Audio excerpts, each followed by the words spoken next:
তারপরেও এরা যে এম্বাসি শালারা বেড়া না বেড়ে আমার আজও জানা নাই যে জ্যাকেট পরে গেছে ভিতরে কি বেলাবস না অন্য কিছু আল্লাহ ছাড়া কেউ জানে না। একটা কথা দিল না সাহস করে কফিল, আমি কফিলের লোক কিভাবে মারতাম? আসলে কোনো ইজ্জত নাই, বাংলাদেশ সরকারের কি কোনো ইজ্জত নাই? বাংলাদেশের এম্বাসি শালারা এই সুটটা বিন্দাদা আর প্রত্যেকটা প্রবাসীরা যারা আছে দেখেন একটার শরীরে বেল নাই, জুতা পর্যন্ত নাই, অথচ তারা এই জমিদারের ফুটাইতে ভালো চলছে, ভালো চলছে। গাড়ি যেসব গাড়ি না করছে তারা গাড়িটা চাবিটা ফিটকে ফেলাই দিছে।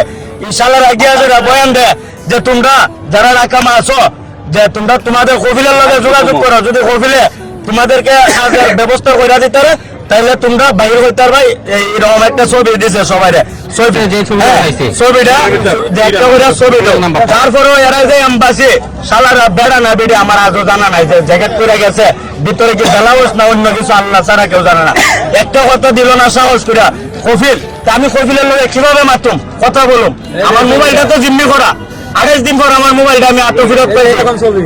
আমারে বলে তোমরা যদি খানার অসুবিধা দাওয়া নিতে ওষুধ নিতে অসুবিধা সাদিক তোমরা ভাই বেড়া ব্যক্তি একটা খানো, আর কয়জনের নাম্বার মুখস্থ করে মোবাইলটা পর্যন্ত জিম্মি করা কফিলের লোক